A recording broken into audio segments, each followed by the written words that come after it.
triplex villas at Kollur, APR Projects. ఇప్పుడు ఏం చేస్తున్నారు? 5 సిస్టర్స్, మీ హిట్లర్ 5 సిస్టర్స్ టచ్ లో ఉన్నారా మీరంతా అసలుకి? అప్పుడప్పుడు అంటే అశ్విని తను సింగపూర్ లో సెటిల్ అయిపోయింది. అవును, మొన్న నేను మాట్లాడాను తనతో. అవునా? తను సింగపూర్ లో. మోహిని తెలియలేదు. కొన్ని రోజులు ఈ అనుబంధం కొన్నేళ్లు జరిగింది, 2-3 ఏళ్ళు జరిగింది ఈ అక్క చెల్లెళ్ళ అనుబంధం. ఏం చేస్తున్నావు తర్వాత ఎవరికి వాళ్ళకి వర్క్స్ వచ్చి ఎవరికి వాళ్ళకి స్ప్లిట్ అయిపోయిన తర్వాత కొంచెంగా కట్ అయిపోయింది. సో గాయత్రి గారు సీరియల్స్ చేస్తున్నారు. గాయత్రి అప్పుడప్పుడు కనిపిస్తుంది కాబట్టి మేమిద్దరం మాట్లాడుకుంటూ ఉంటాం. మీ ఇద్దరు. సో ఆమె అక్కడ ఉంది. ఇంకా మోహిని ఇక్కడే ఉంటున్నారా? మోహిని ఎక్కడుందో కూడా తెలియదు. అప్పుడు తెలిసేది, ఇప్పుడు తెలియదు. యాక్టింగ్ కూడా లేదు అసలు ఆమె చేయట్లేదు కదా, ఇప్పుడు ఎక్కడా కనిపించలేదు. ఓకే. సో ఇంకొక ఆమె తర్వాత పద్మశ్రీ అని చెప్పి పొరకాలం చేసినప్పుడు ఇక్కడ. ఓకే.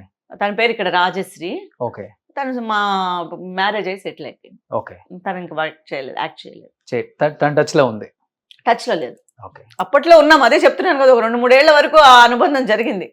ఏం చేస్తున్నావు అని ఎప్పుడైనా కనిపించడం. ఆ తర్వాత ఎవరి వర్క్స్ వాళ్ళు బిజీ అయిపోయారు. తను మళ్ళీ చేసింది 2-3 సీరియల్స్, అప్పుడు మాట్లాడుకునే వాళ్ళము. ఓకే. పెళ్ళి అయిపోయి తను సెటిల్ అయిపోయిన తర్వాత కట్ అయిపోయింది. సో ఆ హిట్లర్ చెల్లెలలో ఇద్దరు యాక్టివ్ గా ఉన్నారు ఇప్పుడు యాక్టింగ్ లో. ఇద్దరు యాక్టివ్ గా ఉన్నారు. గాయత్రి అండ్ అశ్విని కూడా మధ్యలో చేసింది, వచ్చి ఇక్కడికి సన్ లో చేసింది, కానీ మళ్ళీ బ్యాక్ టు సింగపూర్ వెళ్ళిపోయింది అనుకుంటాను. కానీ తను కూడా చేయాలనుకుంటోంది అనే విన్నాను. సన్ లో కూడా ట్రై చేస్తోంది. సో యాక్చువల్గా చెప్పాలంటే తెలుగులో చేసింది తక్కువ సినిమాలే మీరు, బట్ తెలుగులో ఉన్న ఆర్టిస్టులు అందరూ టచ్ లో ఉన్నారండి మీకు ఇప్పటికి? హాయ్ బై అనేది పెద్దగా టచ్ లో ఉండరండి. ఎందుకంటే నేను అనుకోవడం ఎవరి పర్సనల్ ప్రాబ్లమ్స్ లేకపోతే ప్రొఫెషన్ రీచ్ అనో, అంటే రోజు బాగున్నావా అనుకునే హెల్దీ ఎవరు లేరు. నేను కూడా చాలా తక్కువ అనుకుంటాను అలాంటి దీంట్లో. మిస్టేక్ నా వైపు కూడా ఉండొచ్చు, ఎందుకంటే నేను మాట్లాడితే వాళ్ళు మాట్లాడొచ్చేమో, లేకపోతే వాళ్ళు మాట్లాడితే చాలా తక్కువ. ఎందుకంటే నాకు దొరికిన కొంచెం సమయము నేను ఫ్యామిలీ కోసం కేటాయించడం వల్ల ఫ్రెండ్స్ కోసం కేటాయించలేకపోయాను. ఎందుకంటే ఆల్మోస్ట్ అన్ని లాంగ్వేజ్ల్లో బిజీగా ఉండటం. ఇప్పుడు మలయాళం వెళ్ళానంటే 10 days అక్కడే ఉండిపోతాను. సో ఆబ్వియస్లీ ఇల్లు మిస్ అవుతాను, రావడం, ఇంట్లో పనులు, ఇంట్లో మిస్ అవ్వడం, ఇదంతా వాళ్ళ వల్ల వీళ్ళ ర్యాపోనే వీళ్ళ మన ఫ్రెండ్స్ తోనూ చాలా తక్కువ. ఓకే. ఒక విధంగా చెప్పుకోవాలంటే ఫ్రెండ్స్ అనేది లేరనే చెప్పుకోవాలి ఇండస్ట్రీలో. ఓకే. సో చాలా చిన్న ఏజ్ లో పెళ్లి చేసుకున్నారు కదా మీరు? అవునండి, అత్తయ్య గారు అబ్బాయే కాబట్టి. చేసుకోవాల్సి వచ్చిందా? అలా నేను లేదు, చేయాల్సి వచ్చిందా? వాళ్ళు నాకు అన్ని వాళ్ళే చూసి అన్ని డెసిషన్స్ అన్ని తీసుకుని కంఫర్ట్ అనిపించింది. పెళ్ళి అనేది కూడా పెద్దగా గ్రాండ్ గా జరగకపోయినా, బట్ ఐఎమ్ హ్యాపీ. ఏం జరిగిందో దాంతో నేను హ్యాపీ. ఎందుకంటే నాకు ఎక్కడ అదే చెప్తున్నాను కదా, కళలో కోరికలో లేకపోతే ఇదో అవంతా పెద్దగా ఏం లేదు. సో నాకేంటంటే నేను హ్యాపీగా ఉన్నా, ఇండివిజువల్గా నేను హ్యాపీగా ఉన్నా. నాకు ఎదురయ్యే ప్రాబ్లమ్స్ ఎక్కడ నా వరకు ప్రాబ్లమ్స్ వచ్చేవి కాదు. అలా నన్ను కవచంలా కాపాడే. నేను చెప్తుంది మీరేమో కవచం అనుకుంటారు, బయట చూసే వాళ్ళందరూ పంజరంలో ఉన్న ఒక చిలకలను బంధించినట్టు బంధించేశారు. అంటే అది ఆమె డిసిషన్స్ ఏముండో సరెండర్ అయిపోయారు ఫ్యామిలీకి, అందరికి. సో ఫైనాన్షియల్ గా కావచ్చు, ఏదైనా కానీ డిసిషన్ తీసుకునే లాస్ట్ అది మంచిగా. ఇప్పుడు ఈ ఏజ్ లో అది ప్లస్ గా అనిపిస్తే మనకి అది ప్లస్. నేను అన్ని కోల్పోయి నేను ఈ రోజు రోడ్డుకు వచ్చేసి నన్ను వాడుకొని నేను సంపాదించిందంతా తినేసి నన్ను అసలు నాకు ఇంపార్టెన్సే లేకుండా ఈ రోజు చేస్తుంటే అది నా మైనస్ అనుకోవాలి. అప్పుడు జరిగింది కదా ఎక్కువ, అప్పుడు అలా జరిగేవి. అది చూసి భయపడ్డారా? అదే అంటే ఫ్యామిలీ అలా ఏం లేదు, ఫ్యామిలీకి ఆ భయం ఏం లేదు. వాళ్ళు కొంచెం వెల్ ఆఫ్ కాబట్టి అలా ఏం లేదు. నేను తీసుకొచ్చింది తినాలి అన్న ఇదేం లేదు. బట్ నెసెసిటీ అనేది అందరికీ ఉంటుంది. డబ్బు అనేది ఎవరికైనా నెసెసిటీ ఉంటుంది, అది లేనితనం అని కాదు, అది కానీ. బట్ యాక్టింగ్ చేశాను కాబట్టి ఇది ఇంకొక విధంగా చెప్పాలంటే నేను కూడా ఇన్నోసెంట్గానే ఉన్నా.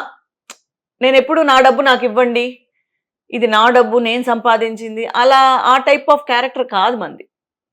బేసిక్గా బై బర్త్ అది కాదు, ఇండివిజువాలిటీ క్యారెక్టర్ కాదు. బై బర్త్ డైమండ్ స్పూన్ కాబట్టి లేవు. లేదు, డైమండ్ కాదు, సిల్వర్ కాదు, ఏం లేదు. మేము చాలా కష్టపడే వాళ్ళం. మా అమ్మగారు వాళ్ళు మామూలు మిడిల్ క్లాస్, మాకేమి ప్రాపర్టీస్ లేవు, మాకేమి పెద్ద ఇదేం లేదు. ఓన్లీ మా నాన్నగారి ఇదే.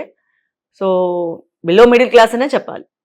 అప్పుడు నేను వచ్చిన తర్వాతే మాకు ఒక గుర్తింపు అనేది, నాకు ఒక గుర్తింపు అనేది వచ్చింది. ఆ తర్వాత మా అన్నయ్య, మా చెల్లి, సో వాళ్ళు ఫస్ట్ వద్దనుకున్నారు చెల్లెలు, కానీ ఇప్పుడు తను ఈ ఫీల్డ్లోనే ఉంది. ఇప్పుడు యాక్టింగా? అవును. ఏం చేస్తున్నారు? పద్మావతి గారని మన సీరియల్స్ చేస్తూ. తెలుగా తమిళ? తెలుగే.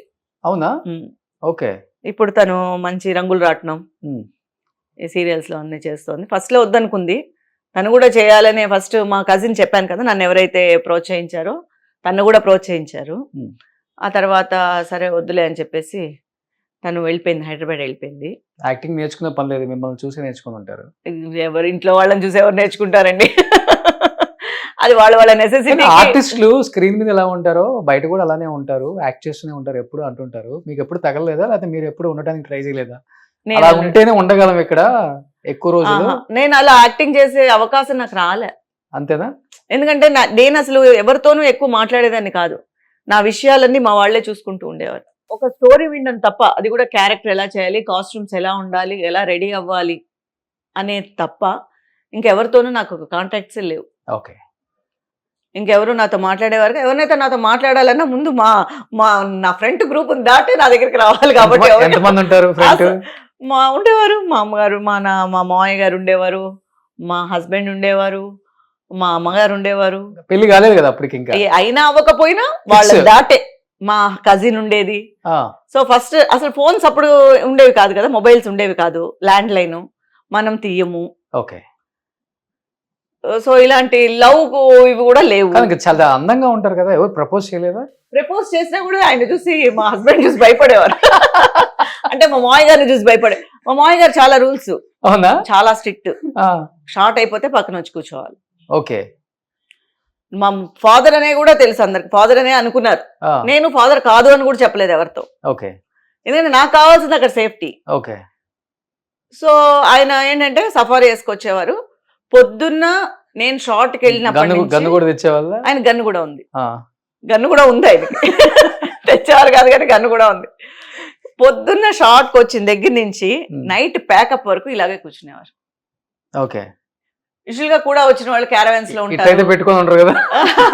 క్యారవాన్స్ లో ఉంటారు, రెస్ట్ తీసుకుంటారు, వాళ్ళకి కావాల్సింది తెప్పించుకుంటూ ఉంటారు, తింటూ ఉంటారు, ఇలాంటివన్నీ ఎంజాయ్ చేస్తూ ఉంటారు. కంటికి రెప్పలా కాపాడుకున్న కన్న తండ్రులను చూసాం కానీ కంటికి రెప్పలా కాపాడుకున్న కోడలను చాలా స్ట్రిక్ట్. అందరు తిట్టేవారు, ఏంటి షార్ట్ అయిపోయి అక్కడికి పిలిచారా, నువ్వు వెళ్ళిపోయావా, ఏం చేసావో చెప్పమన్నారా, అందరు కిండల్ చేసేవారు నన్ను. ఓకే. సో టోటల్ గా ఒకసారి యాక్చువల్ గా చెప్పాలంటే మనకి మై డియర్ జీని అని ఒక సీరియల్ జరిగింది. అది కారైకుడి వెళ్ళాం. కారైకుడి వెళ్తే అప్పుడు ఏంటంటే కారైకుడి ఇల్లు ఈ సందు నుంచి ఆ సందు వరకు ఉండేవి. అవును, పెద్ద ఇల్లు, పెద్ద ఇల్లు. ఎందుకంటే ఈ సందు నుంచి ఆ సందు వరకు. ఆయన నాతో వచ్చారు. వాళ్ళు ఏం చేశారు, లేడీస్ కంతా ఒక చోట ఇచ్చారు. సో సీరియల్ లేడీస్ కంతా అదేంటంటే పెద్ద వసారా లాగా ఉంటుంది. సో టోటల్గా అక్కడ ఇచ్చారు. ఆయన నైట్ లైట్ వేయమంటారు. ఓకే. టోటల్గా లైట్లు వేసి పెట్టండి, లైట్ లేకుండా ఎలాగ ఉండాలి అంటే టోటల్గా వీళ్ళేమో లైట్స్ ఆఫ్ చేయమంటారు మిగతా ఆర్టిస్టులు. ఇది ఆయన అసలు ఒప్పుకోలేదు, లైట్లు వేస్తేనే ఉంటా, లేకపోతే వెళ్ళిపోతాం నేను మా అమ్మాయిని తీసుకొని. ఓకే. అది ఎందుకు అంటే ఎవరు ఎటు వెళ్తున్నారు, ఎవరు, అది ఇల్లు కదా. సో ఆయనకి ఏంటంటే క్లారిటీ ఉండేది కాదు, అంత స్ట్రిక్ట్ అనమాట. సెపరేట్ రూమ్ ఇచ్చినా కూడా ఆయనకు ఆ కారిడార్ లో లైట్స్ వెలుగుతూ ఉండాలి. ఓకే. అంత జాగ్రత్తగా వెంటనే కోడలు చేసుకున్నారా? కోడలు. కానీ మీకు 18 సంవత్సరాలకే పెళ్లి అయిపోయిందని విన్నాను నేను. అవునండి. అంటే వాళ్ళు ఎందుకని అంత ఎర్లీగా చేసుకున్నారు? ఆయన పెద్ద ఫ్యామిలీ ఉండి ఆయన సేఫ్ గా ఉండాలనేమో నాకు. అంటే ఇన్ ద సెన్స్ తనకని ఒక ఇది ఉంటే ఒకవేళ ఆయన మరి వాళ్ళ పెద్దవాళ్ళ మనసులో అప్పుడు ఏం ఆలోచించారని తెలియదు నాకు. అదంతా పెద్ద తెలియదు. అంటే తెలియదంటే ఇలాగే ఉండాలి, ఇంకా ఎదగాలి, ఇంకా మనకు అనుకున్న వెళ్తున్నాము, యాక్ట్ చేస్తున్నాము, పేరు వస్తుంది, మంచి క్యారెక్టర్స్ వస్తున్నాయి, డబ్బులు వస్తున్నాయి, సో మనకు అన్ని జరిగిపోతున్నాయి. మిగతా మనకు కోరికలు ఉంటాయి కదా, ఇంగ్లో ఉన్నాం, మంచిగా ఎంజాయ్ చేయాలి లైఫ్, అటు ఇటు కొంచెం వేరే స్టేట్స్ కంట్రీస్ తిరగాలి. అంత టైం ఉండేది కాదండి. 18 సంవత్సరాలకి తాళి కట్టుకోవడం ఏంటి, 19 సంవత్సరాలకి 7 గంటలకు వెళ్ళిపోతే నైట్ 9-10 అబ్బా పడుకుంటే చాలా అనిపించేది. అలా కంటిన్యూ షూట్ ఉండేది. ఎక్కడ అసలు ఎక్కువ రోజులు గ్యాప్ వచ్చింది లేదు కెరియర్కి వచ్చిన తర్వాత. ఆల్మోస్ట్ ఎప్పుడైనా వస్తే కూడా బట్ ఇండస్ట్రీలో చాలా మంది అడుగుంటారు కదా, హీరోస్ హీరోయిన్స్ ఏంటి 18 సంవత్సరాలకే పెళ్లి అసలు చేసుకుంటారు. ఎవరికి తెలియదు. అంటే పెద్దగా ఏమి ఎవరిని పిలిచో లేకపోతే పబ్లిసిటీ చేసో నేను చేసుకోలేదు. సింపుల్ గా. సింపుల్ గా వాళ్ళు అనుకున్నారు, ఇంట్లో 2 ఫ్యామిలీస్ అనుకున్నారు అంతే. సో అనిపించిందా పెళ్లి చేసుకున్నాక he is the right person Yeah, in my life, absolutely. నాకు అన్ని విధాలుగా సపోర్ట్ చేస్తాడు. అవును చేశారు, చేస్తారని నేను ఎక్స్పెక్ట్ చేసి నేను చేసుకోలేదు, బట్ నా లక్ చేశారు. ఓకే, అదే కొన్ని అదృష్టులు ఉంటాయి కదా, ఆబ్వియస్ గా అది ఎవరు చేర్చలేరు. కొన్ని మంచి అదృష్టం ఉంటుంది కొంతమందికి. అంటే ఒక మంచి ఫ్యామిలీ, ఒక సపోర్ట్ అనేది అమరడం అనేది చాలా పెద్ద అదృష్టం అని నేను భావిస్తాను. సో అదృష్టంనే ఫీల్ అవుతారు మీ వారిని. ఏమని పిలుస్తారు? నేను బావా అని పిలుస్తా. ఒకసారి కళ్ళు మూసుకొని పెద్దగా ఒకసారి బావా అనరా అంటే ప్లీజ్, ఒకసారి భలే వరే బావా, ఒకసారి కళ్ళు మూసుకోండి. అంటే బావని పిలుస్తారా ఏంటి మీరు? మీరు పిలవండి, నేను పిలవనాలా? బావా మీరు కళ్ళు మూసుకుంటే మీ బావ వస్తాడు.